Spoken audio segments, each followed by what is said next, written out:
Help us to continue to respond quickly to the sound of your voice. Thank you. We pray that our bodies will experience the healing power that comes from your presence. Thank you. Let our hearts continue to be enriched with your word. We pray, Lord, that we will forever remain in your presence. Thank you. In Jesus' precious name we pray. Amen. Are you seeing? Tell the person next to you, says, it's so good. Talk like all y'all from Georgia. Say, it's so good. Be in the house of the Lord. Hallelujah. You ought to maintain your joy. Hallelujah.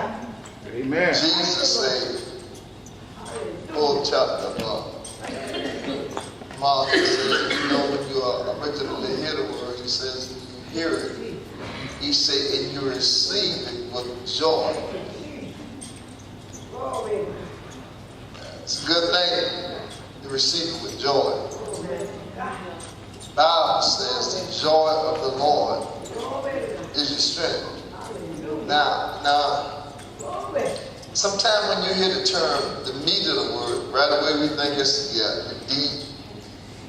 You know, that part that seems to be hard to understand, but actually it's the simplicity of the word. The meatier it gets, the simpler it becomes. Say it again. The meatier it gets, the simpler it becomes. Say it again. The meatier it gets, the simpler it becomes. You don't have to. It don't have to be deep. The Lord wants us enjoying our walk with Him. He wanted to be, if I can say this. You know, you use a word like this, and right away people kind of get out of church. He wanted to be fun.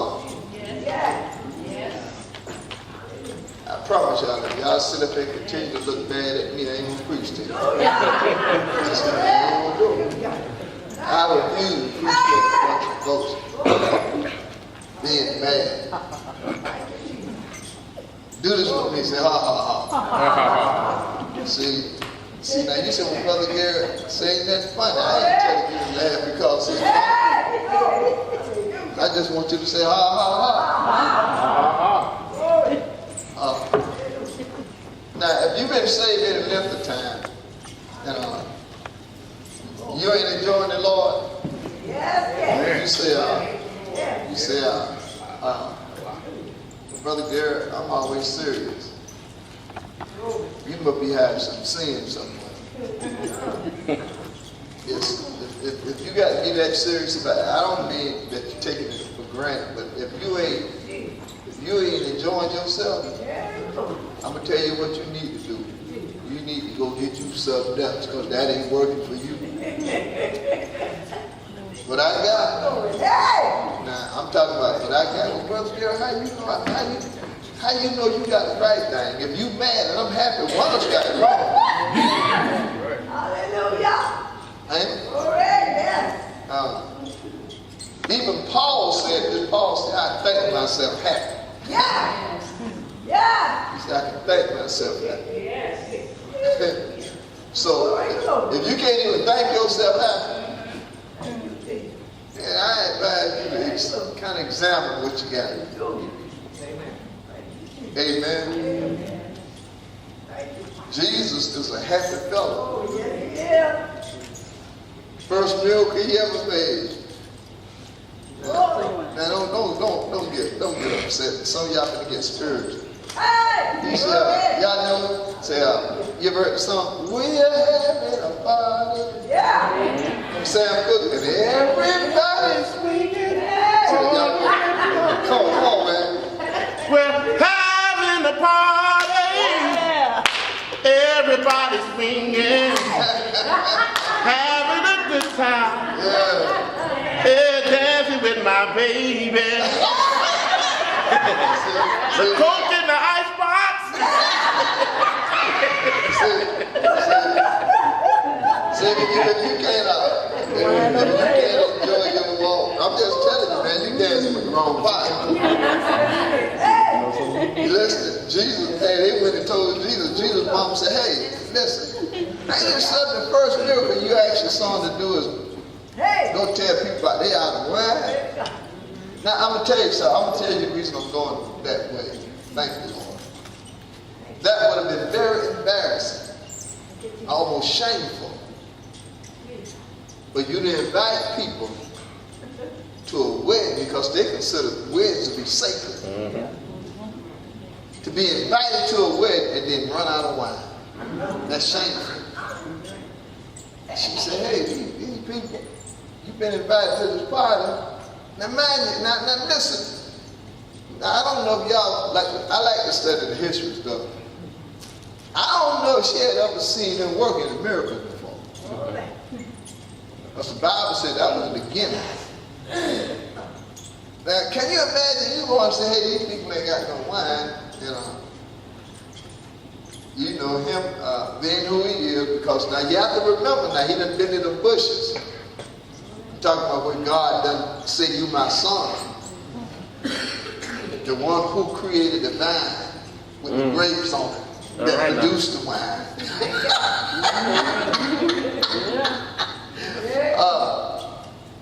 She said, they ain't got no wine.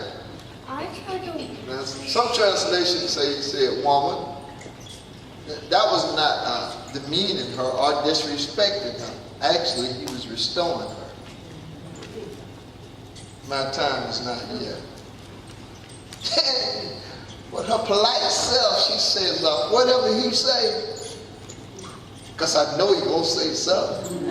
I've been around him long enough to know he ain't the kind to come to a party and just be quiet. Now she knew that. Listen, because they done been the ways before. But this was different. She said, whatever you say, do it. She just dropped it right back in his lap. He said, y'all see them dirty pots over there? Now, the Bible said the people who was going to fill them pots up with water, how many of y'all know what a foot tub is? Amen. You know, that's what they used to wash clothes in. Yeah. Can you imagine Jesus telling you to go fill up that foot tub with water?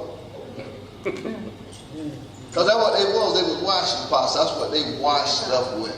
You know, they washed it out, and Jesus said, fill them up. I'm finna use something dirty to make something funny.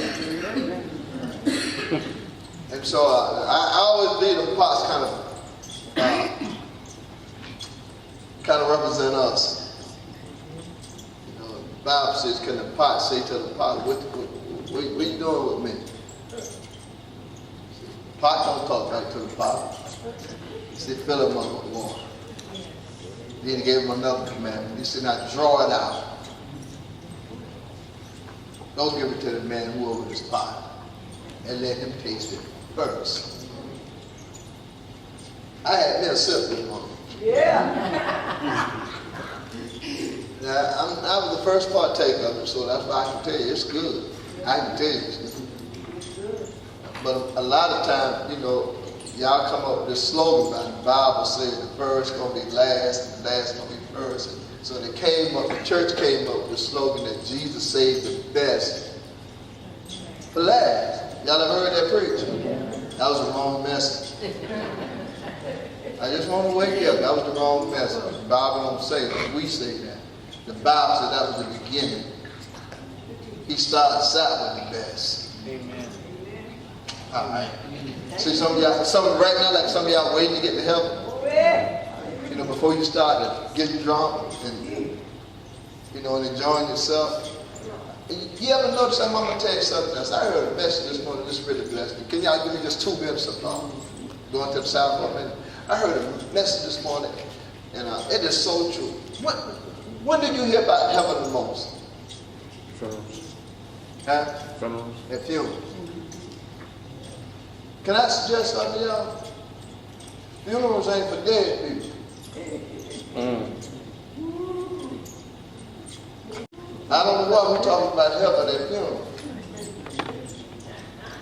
Heaven is for living people. Why the church don't talk about heaven more than they do? Because, listen, it keeps you with a lively hope. Yes, it does. It keeps you with an expectation that keeps you on. If y'all was saying this morning, you're talking about having that faith toward God. It keeps your faith toward God when you talk about heaven. Because the Bible talks about heaven is this what? Huh? It's his throne. And so it keeps you focused, you know. But the only time you, and it is amazing to me, you talk about heaven, and the person you're supposed to be eulogizing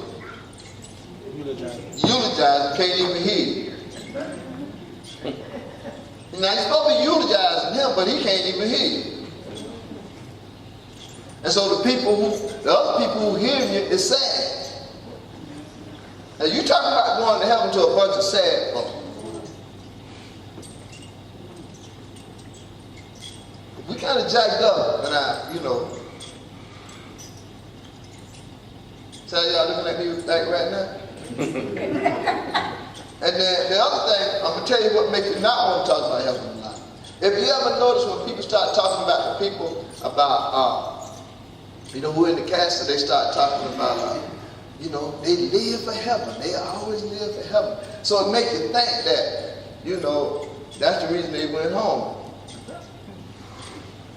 So don't talk about heaven because I ain't ready to go home yet, Brother Gary. Because everybody who I don't talk about heaven, they going home. You right with Pastor. You start talking about heaven, you think people, go to somebody's bedside and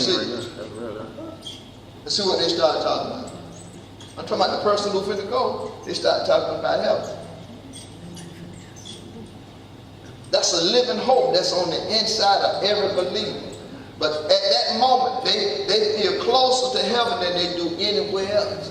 That's why it's so easy for them to transition.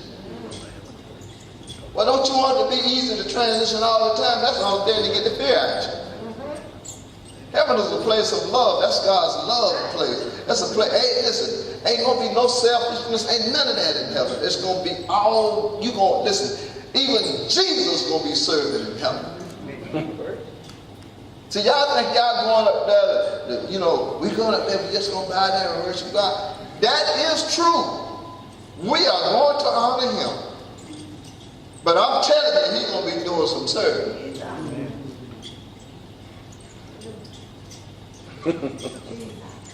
I don't know why y'all think that all God wants you to do is come up there and act like you ain't never been free before in your life. Now, if you can't give them honor and glory now, you're going to have to be taught when you get there. I want to learn it now so you can act like you're home when you get there. See, that's why heaven seems to be so distant from us now, is because we really don't understand worship and praise. That's why it seems to be like it's a long way, and I don't want to go right now. I understand that. When you get used to praising him and honoring him, what it's like heaven comes down. That's what the Bible, if you want to get God off his throne room, start praising. The Bible says he inhabits the praise of him. I don't know why saints want to be quiet. I'm still, listen, how in the world can you tell saved people to say praise the Lord? No saved person should never have to be told. You know what David said? David put it this way. He didn't tell nobody to say praise the Lord. You know what David said? Let everything that has breath. Hallelujah.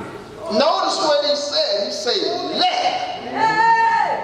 He didn't say praise the Lord. He said, let everything. In other words, don't be trying to stop people who want to praise the Lord. Let them praise the Lord. Why? He said that's what it gets God to come off his throne. Listen, I'm going to tell you something else. I'm going to tell you something about praising. You ain't got to, listen, some people say, Brother Gary, God ain't deaf. You ain't got to make all that noise. He ain't got no nervous condition either. I'm just talking about that. That's one side of it.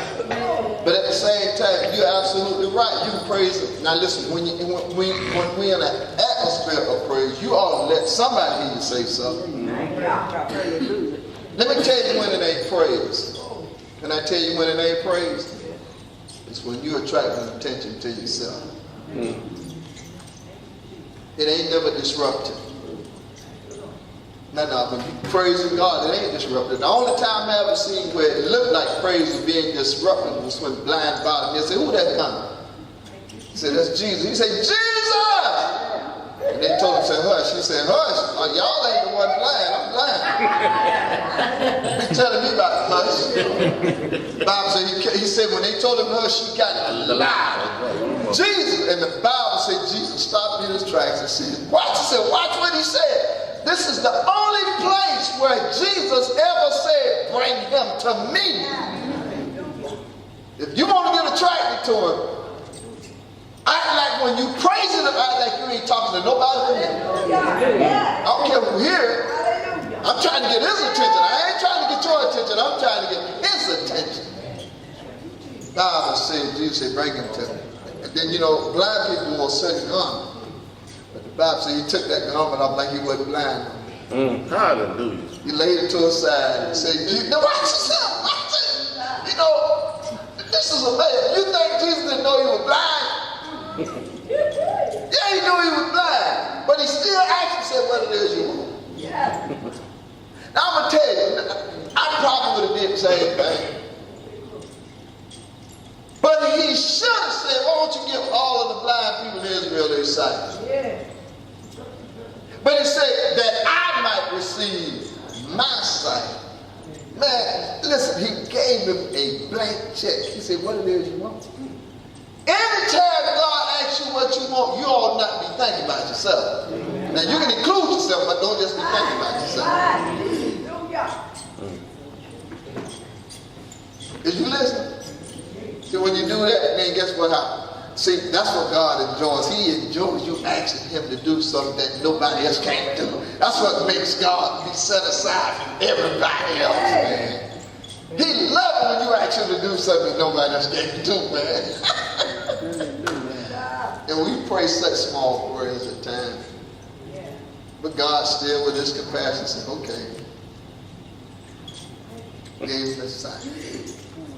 And it's I've been talking about enjoying from measure to fullness. I enjoy myself. Sometimes I don't get a chance to sit down and talk, but I enjoy any time of life. You want to get an angel, people who are heavenly minded. You want to get them a little distance from you. I'm talking about, I like you don't want to be around them. Lose your hunger for the word. An angel don't want to be around. Angels don't want to be around. Why? Listen. Remember the disciples went to get Jesus something to eat, and he met that woman at the well. And he said, "Hey, watch this him." God make things so simple. He said, "Hey," but she didn't recognize him. Like sometimes y'all don't recognize when God is doing something because it don't look like it's so outstanding, And so you kind of like don't seem to get, it don't get the attention that it deserves. He said, "Give me a drink." I'm going to tell you something now. Here go the person who owned the whole earth asking a common for a drink of water. Did you know when you praise God, you quenching his thirst? Yes.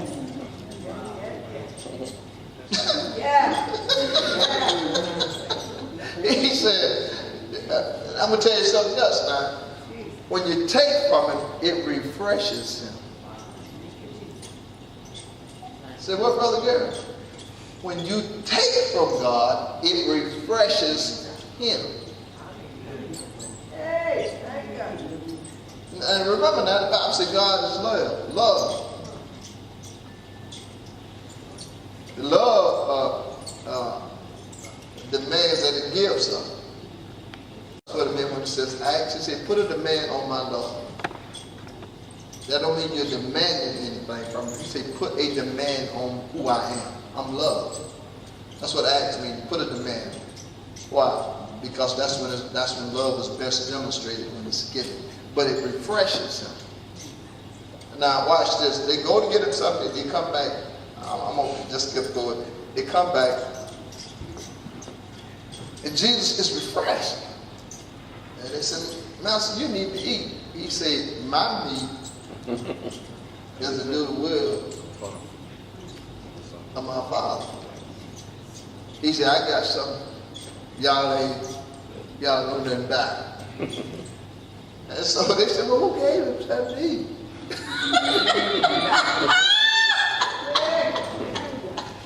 Hey, ladies, this is a good place for y'all to shop, because you see, y'all ain't mentioned a whole lot in the Bible, because you know, Jews, the males in Jerusalem, they didn't put women in the same category, but Jesus did. He always treated women like they're supposed to be treated. Sometimes he had to be isolated with women because he knew how to make a woman feel.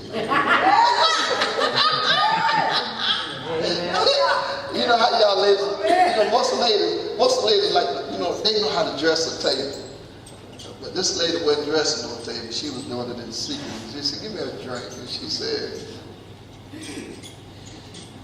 why are you asking me for some water? You know y'all Jews don't have that. He said, besides this, I'm a woman. Jesus put it right back in her lap. Said, now watch this. So see, this is why y'all won't do it. And he said, if you knew who I was, you would ask me. Oh, yeah. See, some of y'all still ain't got it. If you really, now listen. When you have what you call a running river kind of revelation, I'm talking about who he is, you never stop praising. Why? I got an ongoing revelation of who he is. I ain't talking about something you get when you come to church and then you forget about it the rest of the week. No, I'm talking about you wake up in the morning before you go to bed at night. You know, because it's like, you know what it says? Out of your belly shall flow. He said, if you would have known who I was, you would have asked me, and I would have become a well of water that's springing up. Now listen. Notice he didn't say bubbling up. Notice he didn't say floating up. He said springing up. In other words, I'm the one activating. Yes. Now most of us, you know, you ever heard, how many of y'all ever had a quickening? Oh, come on. You know the quickening, it's like getting shot. Yes. You know when your heart stops beating, you know what they do? So they shock. Yes. To get it going back. Every now and then y'all need a shock. Yeah. You need a shock, you need something kind of job. Well, the Bible talks about the quickening power of the Holy Spirit. Now listen, you can't live under that kind of anointing all day long. Let me tell you one time. I'm gonna tell you what happened one time when the Lord was teaching me about this. Man, I was trying my best to go to sleep, and I was like, I was really being disrespectful. Lord, just let me go to sleep. We can talk in the morning. And he said, I ain't gonna do that. But, you know, my little short length mind was thinking I'm gonna be tired. Now this is when the Lord hit you. He said, where you going at in the morning? Because you know I ain't got to go to no job and that, but I just like, sleep. You know, I want to get up in the time of morning when everybody else get up. You know, I don't mind getting up at 6 o'clock and then like that. But when you start talking about 3 or 4 o'clock, come on, Lord, we ain't got 2 hours. Can't wait 2 more hours to get up. And so I tried to go to sleep. And man, I'm telling you something. Man, my body was so charged up. I'm talking about, I've never drunk none of those energy drinks. But they tell me, you know how it just like, now I've had coffee, man. I ain't no coffee lover. Well, let me tell you something. Coffee had me walking around here like Jay, like my grandson. Man, it keep me going, man. And so I couldn't sleep. And so, you know, now I done got a little attitude, you know. I said, okay. And this is we live in the day, but then the The moment I got in my restaurant, he said, I'm going to make you rich. I said, oh, Lord, I almost missed it. Now, listen, it wasn't even about that. I wasn't asking him for no money. I wasn't even talking to him. He just said, I want to make you rich. Now, I ain't going to talk about that, Rich, because there ain't about you. That was my refreshing. But most of the time, when God wants to talk to us, always something he want to give. But listen, he want to give it to you because he want to enhance your relationship with him. See, most of us don't want to have a good relationship with the Lord until we get to heaven. But you ain't ready to die.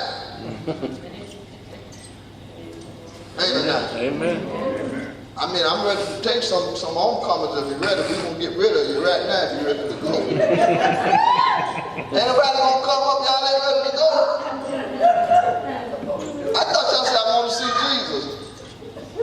When I see Jesus, yeah, y'all need to quit singing that song. When I see Jesus, yeah, all of my troubles will be over. When I see you ain't seeing that, no, you want to keep them troubles before you see Jesus. No, I want to see it right now. I just said all your troubles, you want all your upload. No, but I don't want to see it right there, brother. Ain't that stuff? You want to see Jesus. I know that I'm going a long way around, but you want to see him on your terms. Hey, but you want to see him on your terms. Come on now, y'all, listen, I'm start having some service for y'all backslide. You know right now, y'all don't want to see him right now. Yeah, if he come in the clouds, I see it. But if I got to go by way of the grave. I'm one of the reasons why, we having fun right now, but I'm going to tell you why. See, Paul developed a revelation about Jesus. He said, for me to live is Christ. He said, for me to die is gain. See, I'm going to tell you why. See, most of us ain't gaining nothing right now. Now, what I mean by that, what I mean by you're not gaining, when you gain it, that means to live for is Christ. Because why? I'm experiencing my gain right now. But when I cross over, the gain will fully manifest itself. I'm going to see exactly what I gain. But see, right now I'm receiving it in portions. For me to live is him. Now, see, and until you can say that, now you read that in scripture, but until you can say that, for me to live is Christ, it'll cast out the fear of that. You won't be able to face that. You're going to have to fear it. You won't get on the airplane. I know some people won't get on a big old ship. I'm talking about a cruise ship. That thing might sink. I ain't never heard of it. The only cruise ship I've heard sinking was, what the name of that ship? The Titanic. And the only reason it sunk was because under the bottom they said it couldn't be sunk. God said, well, why would you write something like that on there? It's made by a man, ain't it? But see, anything I get on my car, plane, I take authority over. I say, hey, remember who on this jet now. Remember who on this jet. Because see, y'all, let me tell you what y'all saved folks say. Y'all saved folks say, well, you ain't going to go until it's your time. Well, what about that pilot? What if it's this time? And you up there in the air. Then you're going to be like, Lord, it ain't my time yet. Yeah, too late. You're going on somebody's ticket. See, so, I have to take over that stuff because I can't be trusting your ass on that, my time. You might be driving and decide to go home to be with the Lord, and I'm sitting over there in the passenger seat. No, I got to take control of that stuff. No, sir. I can't be going off you. No, I can't do that. I get on the ship, it might be the captain time. No, I ain't going on nobody's ticket. I'm going off of mine. Of my own. But see, you can't do that now if you don't have a person. I'm talking about personal. Personal. I'm talking about personal. It's got to be personal. The one thing that I was jealous of my mom, man, that lady had a walk with God. When she would talk, I'm talking about sometimes you could hear her conversation. I'm talking about you can hear her. If you hung around long enough, you probably would hear God. Now, I had that one experience with her one time. I walked in on the conversation, I heard God talking to her. I walked in on that, but I got forced back out. I said, what my conversation? I don't believe that. I ain't asking you to believe that. I got to prove that to you. Goodness. Ain't or not? So listen, if you don't believe God will talk, you ain't going to believe it no way. If you don't believe he'll talk to you, you ain't going to believe it no way. I don't know how in the world we can hear all these people talk on TV, and we can hear all these people talk who we don't like, and then here goes somebody who loves us and we can't hear him. I can't understand that. Why? Because he don't talk loud enough. Number one, he ain't here to deal with this flesh. He's here to deal with what's on the inside. That's the real you. This ain't none of the real you. This is the house you live in. It's the real you on the inside who God enjoys communing with. Amen. But if you don't learn to live from the inside, then you don't even realize what you got on the inside.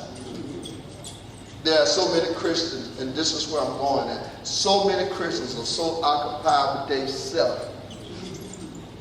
self-occupied. To when God moved in, listen, may I suggest something to you? Let me tell y'all something. You didn't get saved for God to improve you. You got saved for God to remove you. You understand? He ain't there to share no throne with you. You ain't going to be telling him what to do. That ain't how that goes. Listen, Sister Shirley, you might be able to tell your husband what to do, but you ain't going to tell God what to do. We need to understand that. God ain't there to share no throne with you. No. Jesus. Now listen, we talking about Jesus. He said, I'm the only one who ever come from the Father. He said, I only do what I see him do. He said, my Father is greater than me. Do you think God finna make himself less for you? You don't think that, do you? Why is there, I heard this morning, see, boy, let me tell y'all something. I enjoy good Holy Ghost teaching. I heard the Lord saying through Jamal pertaining to that tree. You know, you like a tree. You know, God must like trees because he put Adam in a garden. And sometimes we are compared to trees. He said you like a tree that's planted. Where did he plant it at? By what? Notice he didn't plant it by a pond. Wow. River is running water. Right. Now listen, shut it down. Don't go nowhere because y'all get the shot and y'all ain't hear nothing I'm saying. Listen. River is running water. It's one thing about running water. You can put a teaspoon thing of poison in a teaspoon and it'll poison the whole pond. You can pour a gallon in a river and 2 feet from where you pour it at is fresh water. Now I'm going to ask you something. Is you a pond or is you a river? Now hold it. Because see, y'all finna lie. Hold it. Don't say that. Now I ain't saying you ain't no river, but you're living like you're a pond. Now listen, this ain't to bring you down. I'm here to bring you up. I didn't say you was a pond. I said you living like you're a pond. Brother Gary, you shouldn't be talking. I ain't talking about you. I'm trying to get you up. I just told you what poison will do. You listening? But a river now, because Jesus says out of your belly shall flow rivers. Listen, not out of your head, out of your belly. So that means even if your mind poison, it'll clean up your mind if you let it. It'll clean your mind up if you let it. That's why I say you live like a pond. You ain't no Dead Sea. Let me tell you something about the Dead Sea. The Dead Sea over in Israel is the most richest sea in the world. It's got more minerals.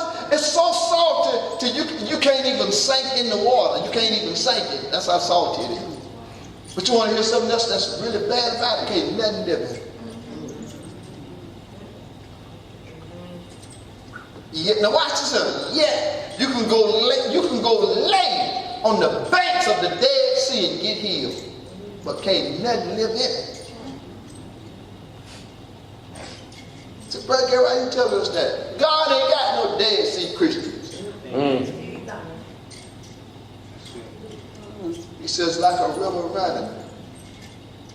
You ought to study up trees. Now, I thought the Lord, okay, I guess he meant we can talk about it. You ever notice that when he was talking about Psalms, he said meditation, he said when you meditate, he said be like a tree where the leaves what? Will not wither. Now, I want to tell you something about withering. Just a little bit. You know what? I'm going to give you a paraphrase, okay? You know what I mean? He said it won't wither. Now, I'm going to hit you right in the face or something. Now, don't get mad at me. All right? It won't get sick. I'm going to let you meditate on that for a while. Why? Because the water is right. I'm just trying to tell you. Now, I'm going to hit you real good. Saved people ain't got no business getting sick. Because it's a river running on the inside. He said you're going to be planted by a river where your leaves what? And I say, I let Bible interpret Bible. You ought to go to Revelation 22 and 2. Somebody tell me. Revelation 22 and 2. Watch this. Watch this. 22 and 2. Watch this. Revelation, I believe it's 22 and 2. I believe it is. I believe it is. I didn't plan to go this way, but I said, listen. I want y'all to understand something. Why God wants fullness when you listen. When you acknowledge and allow God to be who He say He is on you, you ain't got no business being sick. I'm finna hit you now. I'm gonna hit you again with something. If wherefore, y'all like wherefore, you ever read that? 2 Corinthians 5:17. Wherefore. Now, anytime you see wherefore, you ought to see what was said before that. Why? Because whatever you're going to say after that, going to get real good. Wherefore, if any man be in Christ, he is, not can be, he is, I am, not you, a new creation. Come on, what else you say? Behold! Now see, y'all always read behold and you keep reading. Wonder why he said behold, he means look. Amen. Don't look at nobody. Amen. Don't even examine yourself. He said behold. Now if you want to find out what new things you're talking about, you have to go to Revelation. Don't start to come out. I look at my hand, they look new in my hand.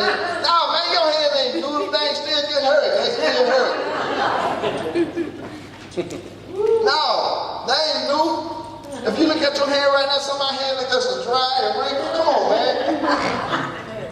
But they can experience the freshness. They can experience the freshness. Your body ought to be able to experience what's new on the inside of you. Now, the reason I'm telling you this, I'm talking about when you get full of God. See, the only history God got of you is in Christ. Amen.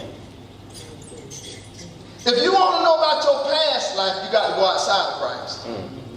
I'm going to ask y'all this now. The garden in Adam. Man, God looked like he was a bad daddy.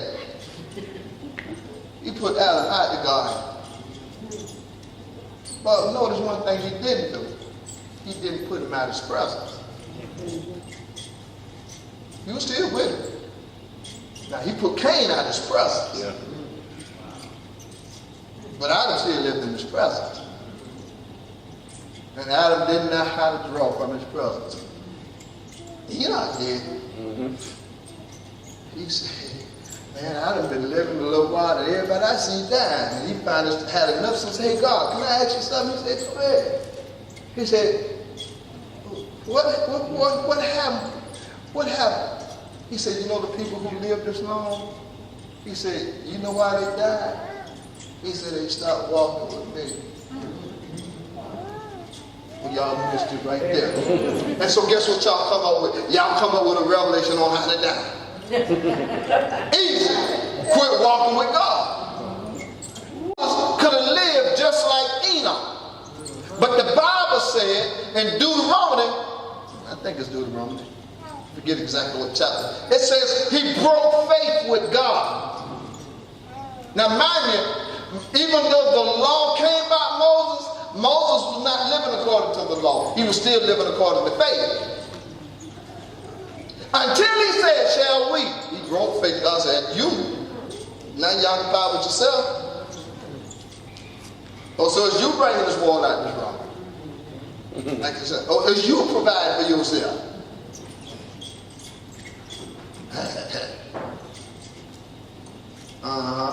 See how y'all bike up there? I said, so it's you providing for yourself. I'm like you again.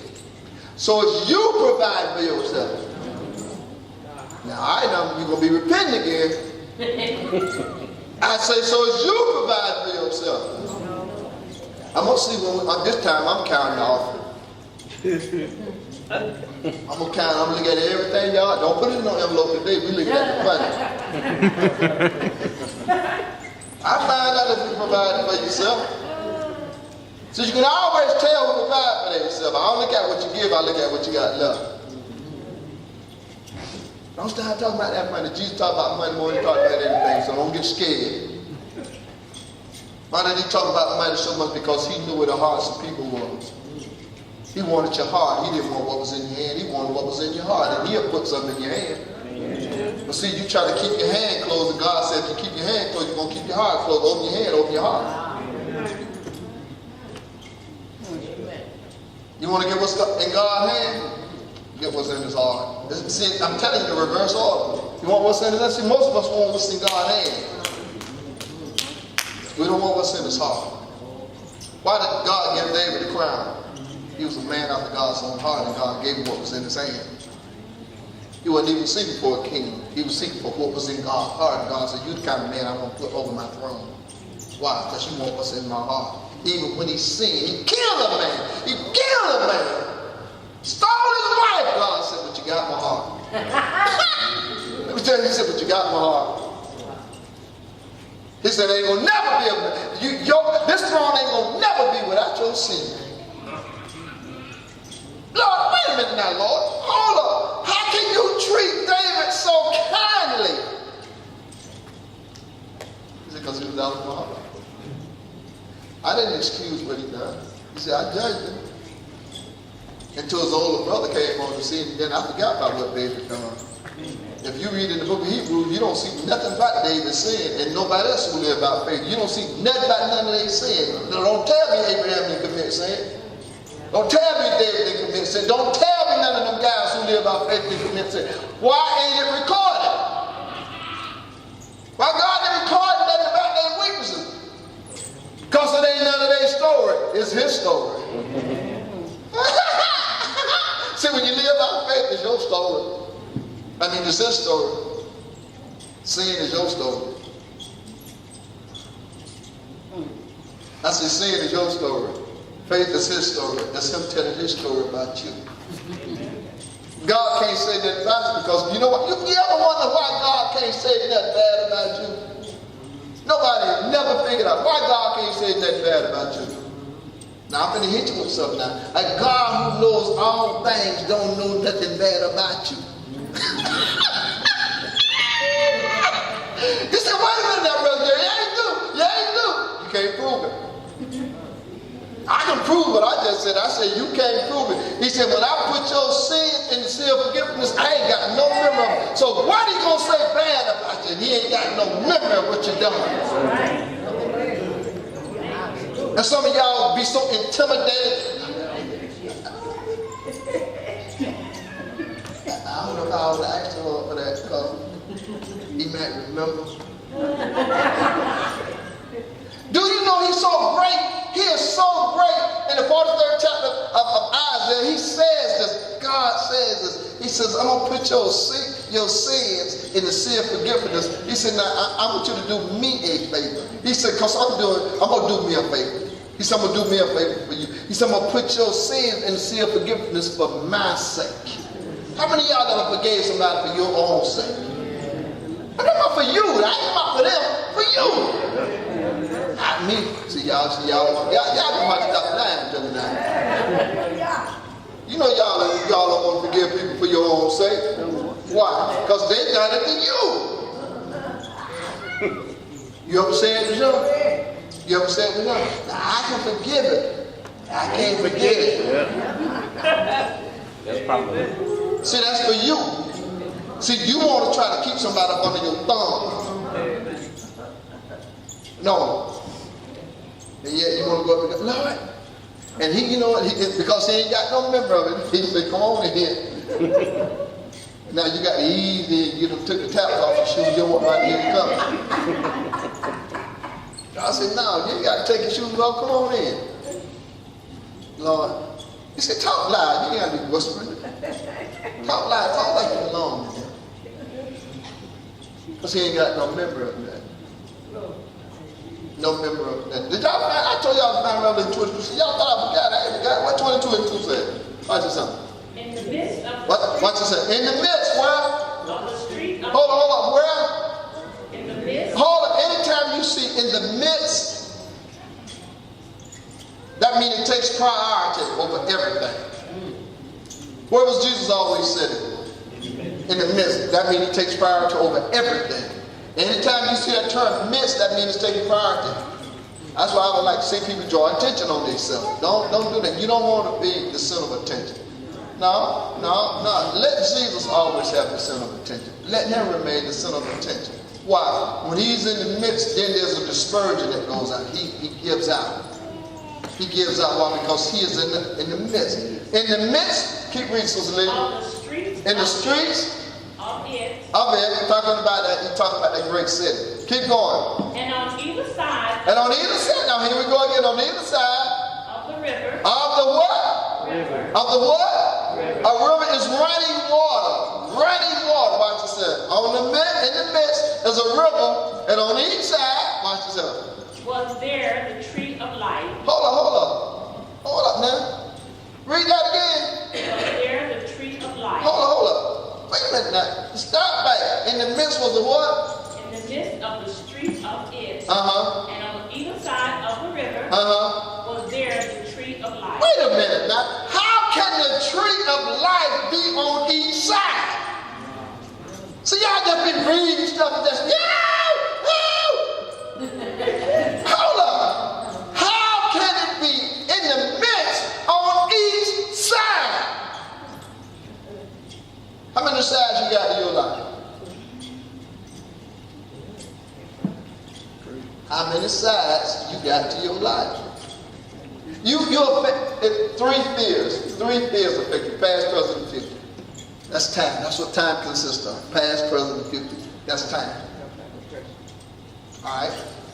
I say time consists of past, present, and future.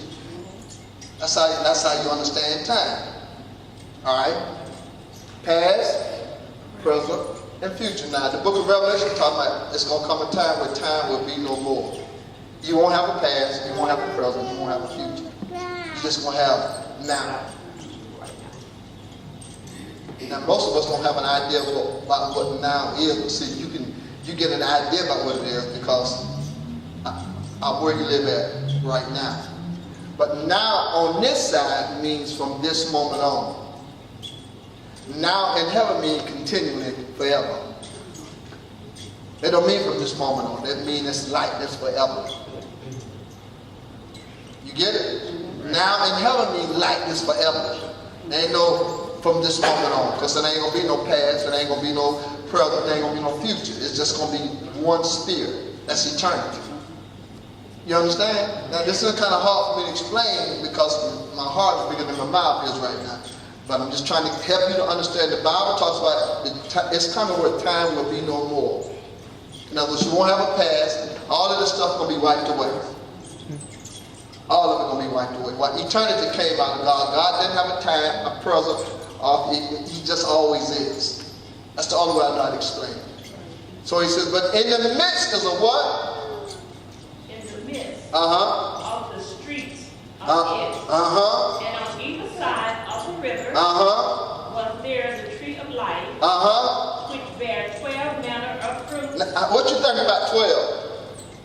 When you think about 12, what you think about? See, God doesn't have a numeric system. But he uses numbers, but he don't have a system for it. Numbers always represent something to God. Like 7, when you say on the first day of the week, God did this on the first day, second day, third day, fourth day. Well, how many days is it in a year? Come on, y'all. 365. Not to the Jewish calendar. Only in our calendar, and sometimes we have a leap year. That's that day we try to make up for that Joshua told the sun to be still. We still trying to make up for that day. He gave me up, Lord. But we trying to understand, this cat made the sun be still. Well, actually, the sun wasn't moving, the earth was still. But he said, sun be still, but he was telling the earth to quit rotating.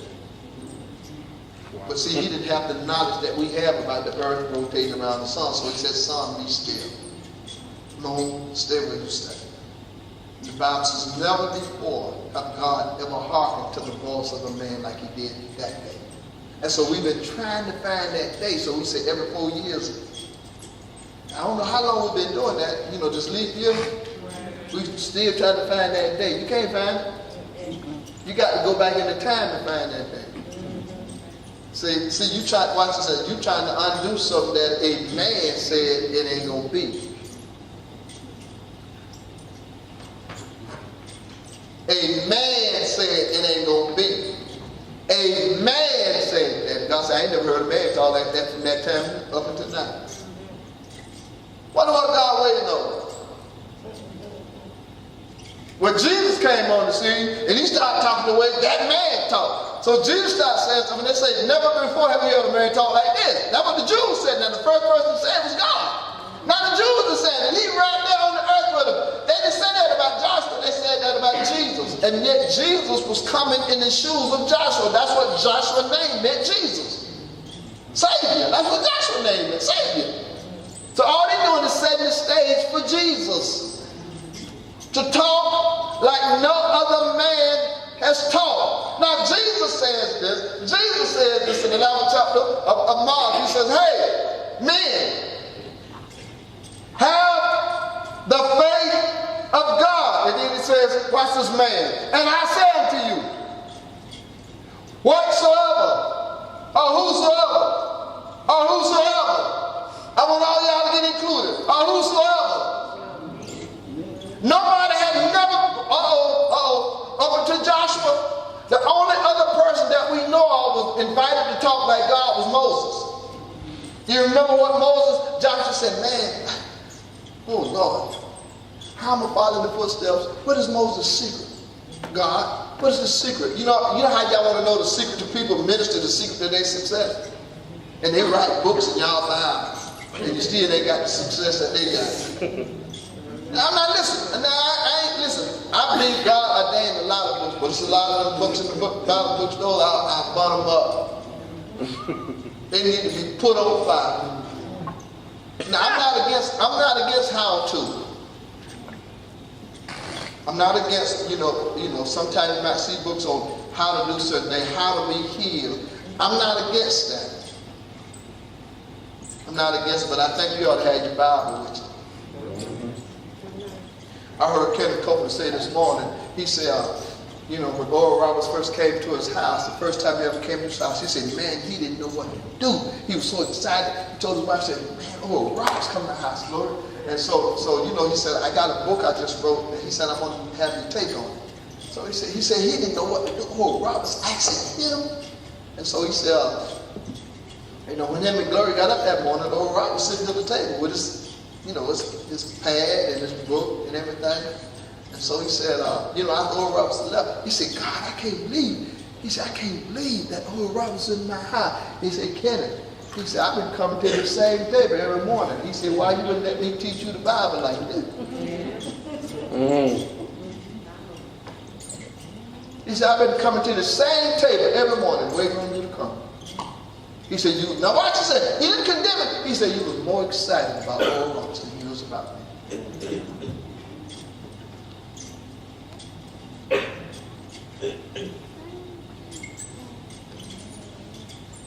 I ain't against how to vote. But I don't think we need to put none of that stuff before God. No. Lord, this was a great book, but I'm gonna get this book in my Bible. I want you to show me how to glean what's in your word. You done showed this man some simple stuff here. Well, how can I go to your word and glean it out and get the same? Listen, I don't have to get it word for word for him, but show me how to glean your word. How to listen. Do y'all know what made? Y'all know this man about what this guy named? Who y'all all come out? I want my Boaz. You always get the ass. You don't get the bowl, you get the ass. And, you know, like a lot of single women was waiting on their Boaz. Do you know what made? Listen, she didn't go to looking for Boaz. She went there to get something to eat. She learned how to glean. And she got Boaz's attention. See, if you want to get his attention, say, Lord, I'm coming to the word to glean. Listen, I don't need to get the first part. Just drop something out. And then she got the attention of the guy who owned the field. Then he told him, say, to leave with something extra behind. Why? She ain't just here for herself. She here for her mother-in-law. And guess what? And the husband was dead. She was learning how to work in the field just to get some food from her mother. And it kept increasing. And finally, she got the attention on her own. And y'all ready to come out Boaz. Nobody don't want God. You want Boaz. But you don't want him. And so,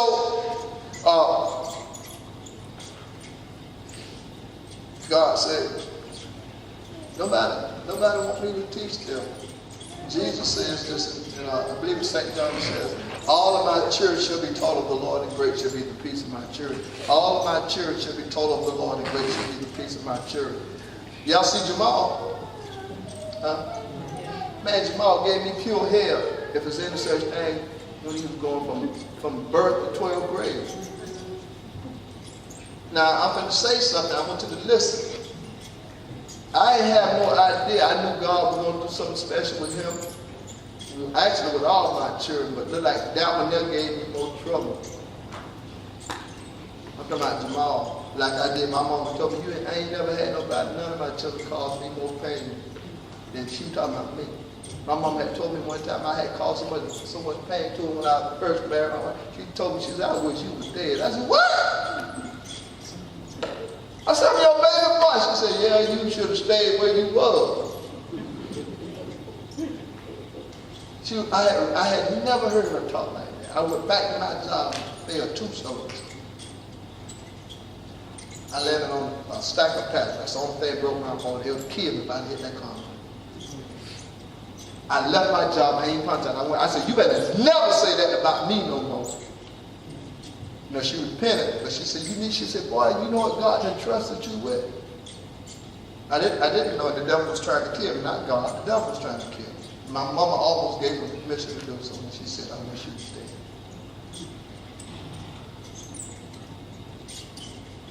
Did you listen? Now, since then, I've learned, we have to really be aware and conscious of what we start saying, particularly over our church, or really over anybody. Why? You're a child of God. Your words carry weight. And so, I said that same what Jesus said, whosoever, he said, Gary, you was included to talk like me. He said, I'm not going to take that back. Now, you may forfeit that, but I ain't going to reverse it. You are going to talk like me. That's what he said about everybody. But we make light of it because we make light of him being on the inside. Because Jesus said, I never say nothing without hearing my Father say it first. This is why he didn't talk like a natural man. You remember they kept saying, what kind of man is this? And he was a man who was influenced by God mightily. Has anybody said that about you lately, what kind of person you is? I'm talking about because of what you say, not just because of how you live and you're telling yourself. I'm talking about they said this about you. What kind of man this is that even the winds and the waves obey him? What kind of person is this? And so now God is waiting for somebody to begin to talk like him again. That's what he waiting on. So you ain't gonna never talk like that if you don't embrace him. has been the true author. The one that says, listen, you ain't got to go to all of this how to. I will show you how to. All of my children. This is what Jesus said. All of my children shall be taught of the Lord, and great shall be the peace. You want your children to really know real peace? Talking about real peace. Peace that passes all of the natural understanding. Listen, when they begin to be taught by the Lord, I was about to say, Jamal sat up under a lot of teaching in this ministry under me when he was having all of them issues.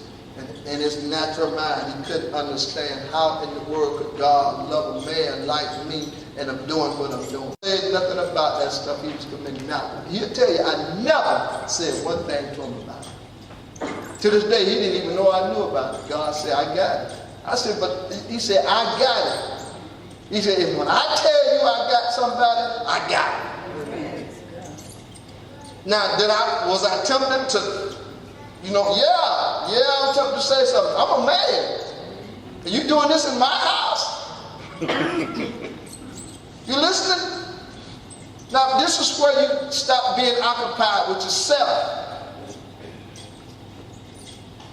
You're going to still witness a lot of stuff that you don't like, that you want to do something about. But you cannot allow yourself to be occupied with you.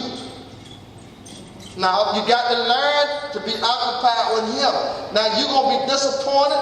You're going to get your feelings hurt. All of that come along with you emptying yourself.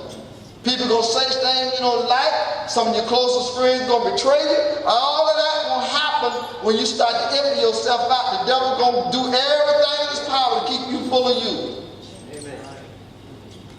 I'm talking about going from measure to fullness. See, God needs to know I can trust you. Why? Because I'm going to give you something so powerful. But it ain't going to be of you. It ain't going to even be because of you. It's going to be because of him. Now, Christians have lived mediocre lives up until now. If any man be in Christ, is a new creation. Behold, look, old things, this past away, behold, all things are new. Sister Leah, I ain't forget you, baby. Finna go back. Some brother, gotta look like you all over the place. I'm going to one place. Now watch you something. Read it, Sister Leah. Was there the tree of life, It was the tree of life. which bare 12 manner of fruit. 12 manner, I'm back to that 12. 12 simply means divine authority. God's kind of government. God's kind of government. In other words, you are now living under the influence of God's government. That's what 12 means. Someday I'm going to teach on numbers. 12 means God's government. How many disciples did Jesus have? 12. Didn't one of them violate? He replaced one that was so greatly called Paul, the Apostle Paul. Now you remember they chose Matthias. But that was not God's choice. God recognized it, but that was not God's choice. God's choice was Paul. He said I was a man going out of season. You know what he meant? I was a part of the original 12. He said, but I was the last one. Why? Because God knew that Judas would only serve one purpose, and that was to betray Jesus. So he needed another one to fulfill his government. So he chose me. Well, why did he choose Paul? To bring on a grace kind of government. A government that was controlled by grace. Paul said, I was the last one. Who did the devil persecute more than anybody? The Apostle Paul. Why? Because he was introducing a government that even the other 11 didn't know about. And they walked with Jesus. But Paul introduced the grace of God in a way that still shakes the earth. Right now, the church, I just came from the church. You can't talk about grace too much because you're going to give people a license to sin. The other day I was meditating on this. The Lord says, can I ask you something? I said, yeah. He said, why did y'all separate grace and the law? I said, because the law came by Moses, but grace and truth came through Jesus. He said, Gary, I'm going to tell you something I ain't told nobody.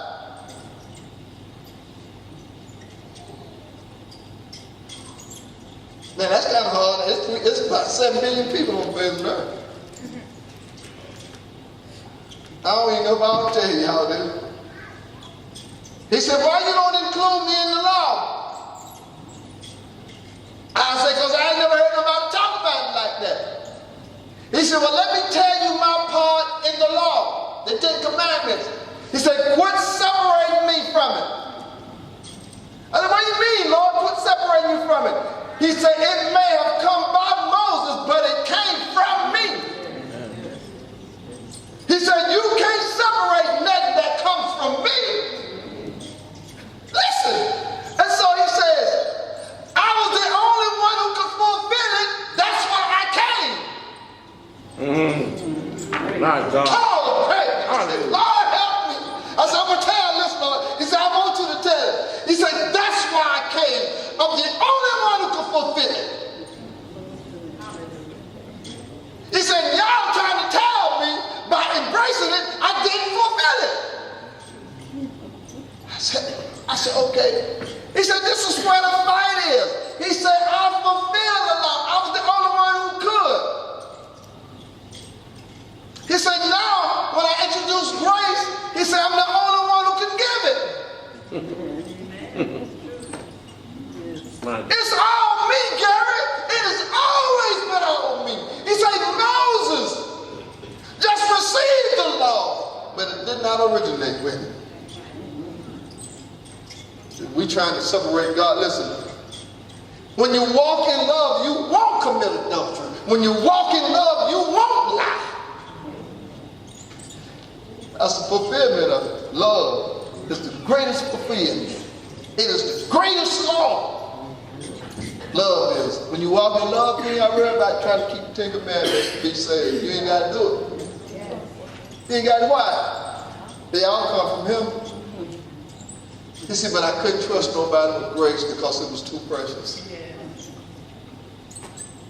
He said, Paul called it his gospel. He said, but it originated with me.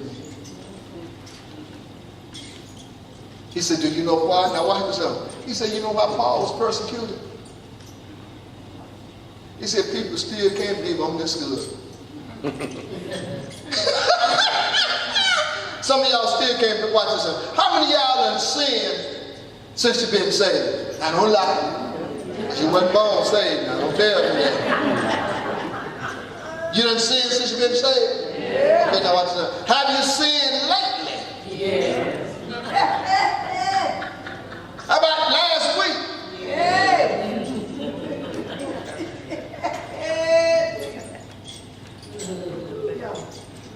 I bet you don't even know why you sin. I don't hear y'all talking loud now. But you don't know why.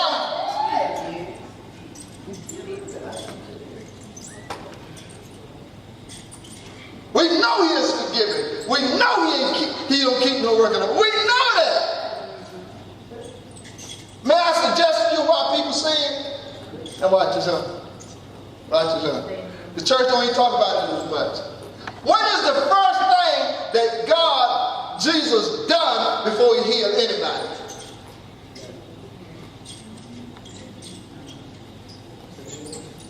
Yeah, baptized. First thing. It's always the first thing. The first thing everybody needs to know, the reason why we don't enjoy our money, the reason why we don't enjoy our healing, the reason why we don't, I'm talking about all of the stuff that he done said is yes and amen in him. Why we don't enjoy it. Most people know what God done with Jesus in the Gospels, but most people don't know what God done in Jesus in the letters of the Gospel.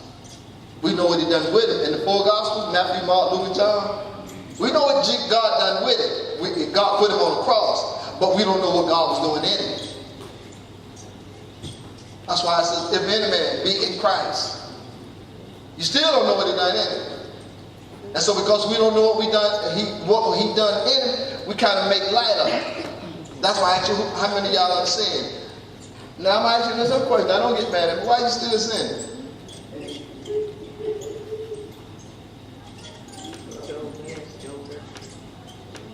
She's an old man. I thought that old man was dead. What you doing walking around with a dead man? Wait a minute, if he dead now. Huh? You gave him too much credit. You rise up. Who waited him up? You know, they said my aunt used to say something about that bell. You know, about I'm the one who tied the bell. I don't care about who tied him. I want to know who turned him loose. Who keep turning that bell loose? You know the man dead. Well, who keep waking this dead man up?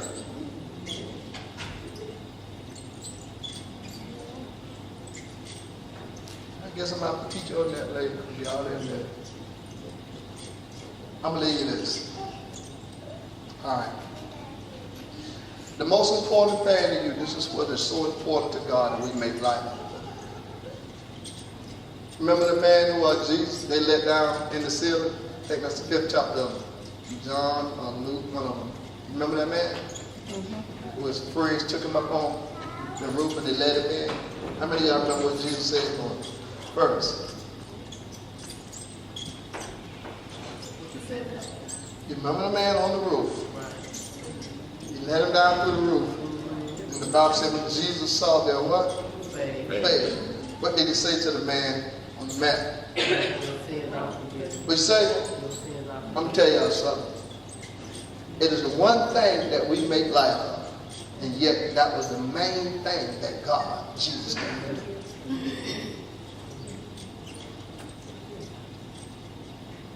It's the one thing. The Pharisees did not have a problem with Jesus healing the sick unless it was done on the Sabbath. Another one of them legal days. You listening? Anything that interfered with the law, they didn't, because you know why they had a problem with it? They didn't know who he was.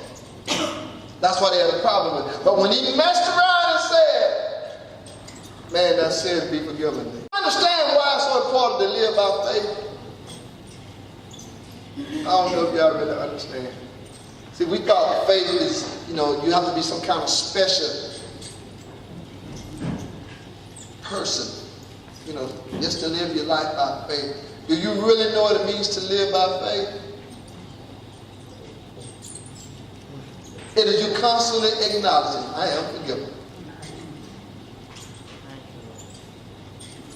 People who continue to live in the revelation of them being forgiven rarely live a life committing sin.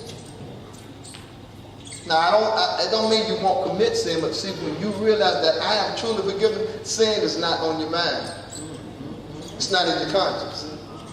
Why? You're too busy naming on unforgiven. Watch this. They said, you can't forgive sin, only God can forgive sin. Watch this. He says this and he says, okay, what's easier? Now watch this. I'm going to show you something now. I want you to listen. What's in the middle of that river? I said all that to say this. The tree. The tree of life. Keep going. Which bears 12 mountains of fruit. 12 mountains of fruit. And yields of That's the government. God's government includes healing. Salvation and healing. It includes that. Watch this. And yields what? 12 mountains of fruit. Watch this. every month. Every month. And the leaves of the tree. Hold up. I thought he said, and you shall be like a tree that's planted by the rivers of water. Watch this. Sound like to me, you reflecting the tree of life. Now listen, see, you ain't embraced who you is yet. Because it says a tree in the midst who gonna bear fruit, whose leaves on this tree shall what? Work for the healing of the nation. Hold up. Leaves, trees, healing, planet, trees, leaves, healing, and your leaves shall not wither. In other words, you have no business being sick. Why? I'm living in a constant flow. You remember what I said? From measure to fullness. Fullness simply means a continual flow. In other words, uninterrupted. You have no business having interruption in your health. Now watch this. You have no business interrupting your prosperity. Nothing have any business interrupting your prosperity. Nothing. It's a constantly flow. So what are you trying to say, Brother Gary? Healing. Watch this. Watch this. What cuts off the flow?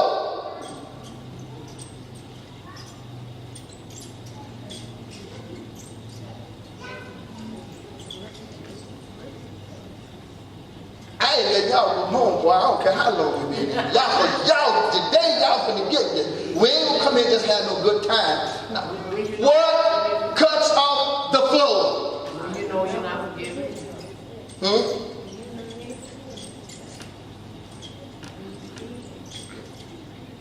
What will make you think you're not forgiven?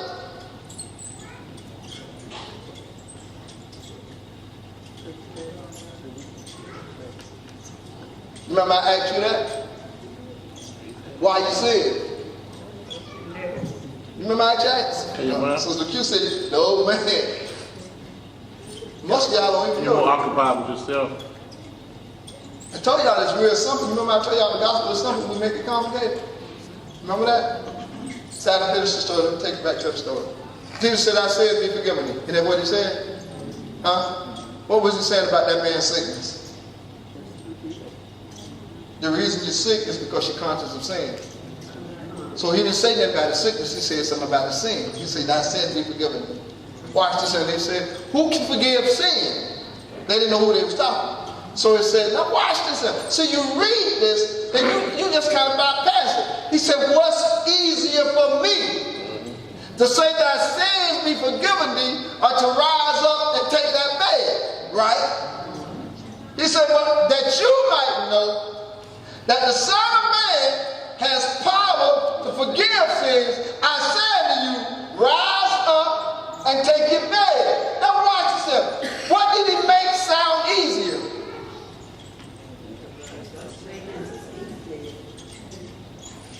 Sins being forgiven? I'll take up your bed and walk. Which one he made easier? No, that's what he made seem easier. Take up your bed and walk, right? Right? Right? Now I'm going to ask you a question. Well then, why so hard for y'all to receive healing? See, I'm just telling you, we done made it complicated. We make it complicated. It ain't got nothing to do with that. Ain't none of y'all gonna say this now. None of y'all gonna say this now. How many of y'all ever seen your sins forgiven?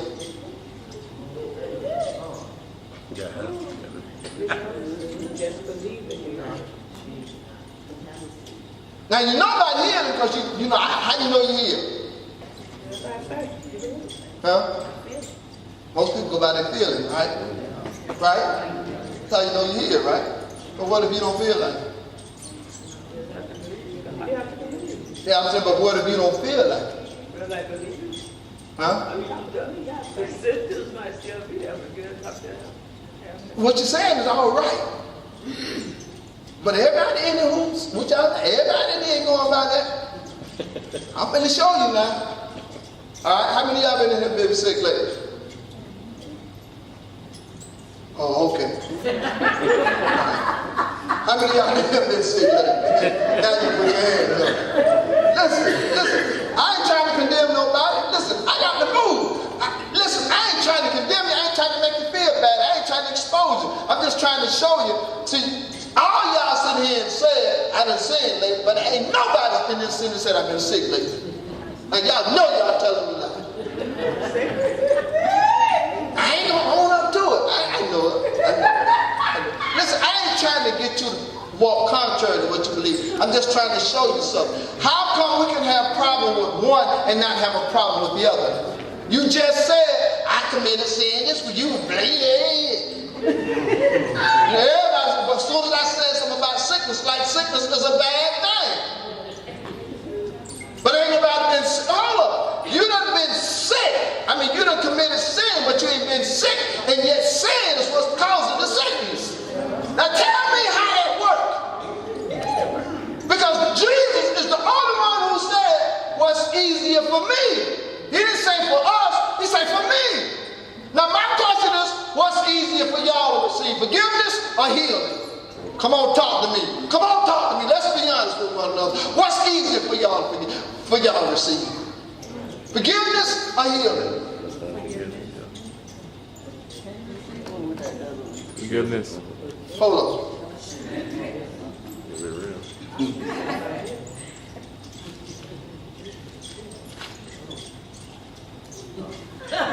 Hold on.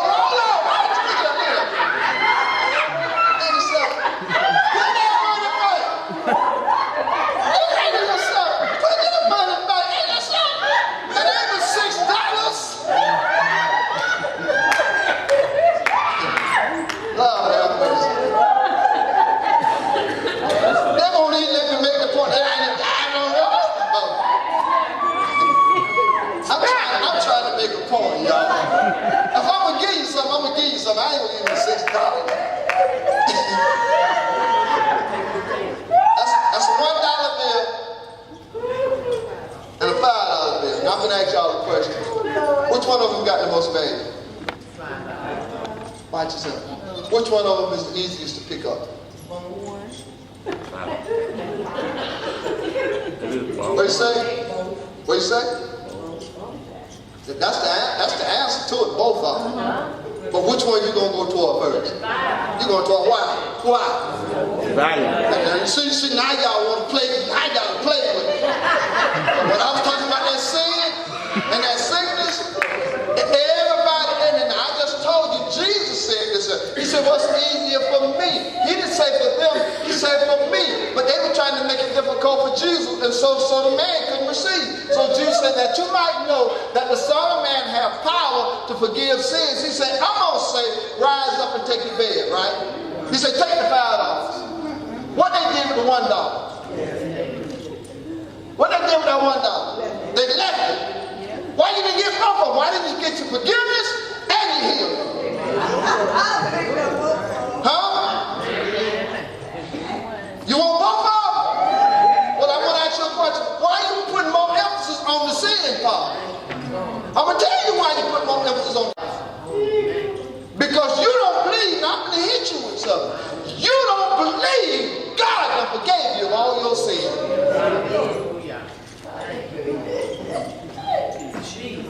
You don't believe it? If you believe God forgave you of all your sin, you would be old enough to no sin you done committed. I'm just trying to show y'all something. Listen. Say, well, Brother Gary, do that mean I don't commit no sin? What you gonna tell, not me, what you gonna tell God what sin he didn't forgive? If he forgave them all, then what sin you talking about? So watch yourself. You know it is harder for you to believe God forgave you of all of your sins. So watch yourself. You ain't saying it. You ain't saying it, but I'm going to tell you why you believe it. Because you won't even own up when the last time you've been sick. But you own up to the last time you committed a sin. Is this making sense to y'all? So you can't separate God when he get the sin and when he get the sickness, because he treat them both the same. But y'all don't believe he do. If you believe God think about your sin the same thing you think about sickness, listen, you be saying the same thing, Brother Gary, I ain't got no memory of the last time I was sick. Why? Because I ain't got no memory of the last time I sinned. Do it mean you didn't have opportunities to be sick? No. You're going to always have an opportunity to be sick because you live in a world where it's full of corruption. But you don't have to take the opportunity. You listening? Why? It's a river flowing, and ain't nothing going to interfere with that river. It's going to keep producing leaves that produce healing. Anytime that river is interrupted, guess what happens? You start to think about sin, and guess what happens? You start to think about sin, the devil will ease the sickness on you. And guess what it started doing? It said the reason you got sick was because you did that sin. Well, if you take that sin away, what he gonna have to do with the sickness? He got to take the sickness away. So God says, listen, he said, let me tell y'all something. He said, now I'm gonna tell you what I do with that pond. He said, I ain't gonna do nothing with the river. I'm gonna tell you what I'm gonna do with that pond. I'm gonna put your sins into a sea of forgetfulness. I'm gonna poison the sea with your sin. Ain't nobody gonna drink from it. Why? Because it's poison. I don't want nobody to drink from it. Now watch what he did to your river. They went to drink from the wells. You remember what Jesus said? God said to Moses, he said, we got 12 wells. He said, but we can't drink the water, it's bitter. He said, go get a tree. Oh, now listen again. He said, go get a tree and cast it in. That the waters may be sweet again. Watch this, and Jesus said,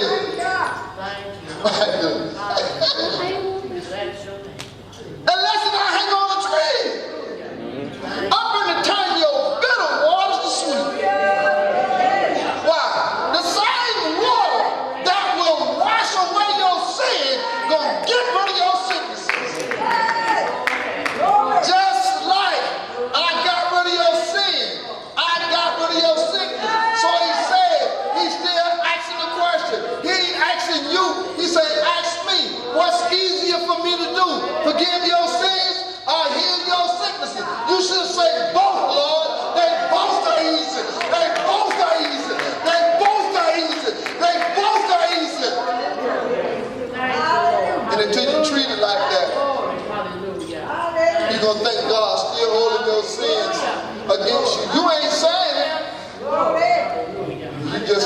two opposites. You sit there saying, oh yeah, I can remember what I said. When the last time you got sick? Hallelujah. Glory, glory, glory. You ain't had no symptoms of nothing. You ain't had no coughing. You ain't had no sneezing. You didn't have some symptoms of something that make you want to say, I believe I'm coming down with a cold. Hallelujah. You what? Hallelujah. I ain't never heard nobody say that. I believe I sinned. Anybody ever say that? I believe I committed a sin. You know it. But when you start sneezing, as soon as somebody say, child, you come down and say, I don't know, I think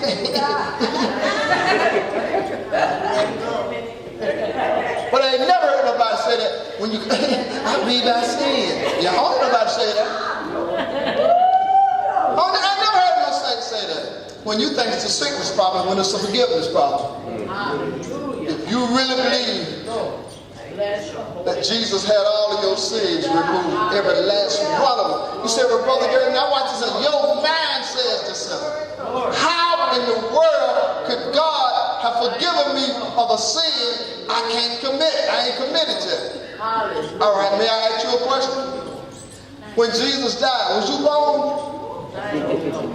Huh? Was you, I'm talking about, was you physically born? No. Or can I ask you a question? When did he start watching? Now watch the answer you finna give. When did he start forgiving your sins? Hallelujah. Thank you, Lord. Thank you, Lord. Hallelujah. Thank you, Lord. Thank you, Lord. Hallelujah. Thank you. But say, Hallelujah. my wife said 2,000 years ago. Hallelujah. Thank you, Lord. He said he was finished. Thank you, Lord. Huh? Let me tell you when God started forgiving you of your sins. For the Okay? foundation of the world. There you go. I heard you. I ain't saying you didn't say it. Let me preach. I'm preaching. I didn't hear. Listen, before the foundation of the world. See, most people don't realize that it says before. Thank you. Jesus was crucified before the foundation of the world. See, all he did was act out what he had already done before time. Now watch this. Watch this. Let me tell you why. Let me tell you why all of your sins are forgiven. Hallelujah. Okay? Glory. It's always a Bible answer. Hallelujah. Before time ever came into existence, all of the sins you commit is in time. Hallelujah. You listening? They're in time. Hallelujah. Now I need y'all to hear this. Hallelujah. He forgave you Hallelujah. before there was time. Hallelujah. Okay? Hallelujah. If he forgave you your sins before there was time, when time came into an existence, all of your sins were already forgiven. Hallelujah. Why? Because there wasn't no time when he died. Hallelujah. Is you listening? Wasn't no time. So when time came into an existence, Glory, glory. when time came into an existence, guess what God gonna do with your sins? Hallelujah. Hallelujah. Huh? Glory. Hallelujah. What are they gonna do with your sins? Hallelujah. Hallelujah. Huh? Hallelujah. He gonna put them all in time. He gonna put all your sins in time and put time into a sea of forgiveness. See, he took care of the problem before you ever sinned, before you was ever born. He said before the foundation of the world, he forgave you of all of your sins so that you wouldn't have a sin problem. The only problem you have is you forgetting. Sin is not the problem. Forgetting is the problem. That's why Paul said, forgetting those things which are behind. Well, in time. In time. When you live by faith, you do not become subject to time. Okay, that's all y'all can take right now. That's why God wants you to live by faith. That which is not of faith is sin. Why? Because sin limits you to time. Faith takes you outside of time. You understand why you live by faith now? Because it takes you outside of time. Faith always talks about now. About now. About now. About now. Faith always talks about now. Faith always talks about now. is now. Hallelujah. Thank you, Lord. Thank you. Is you listening?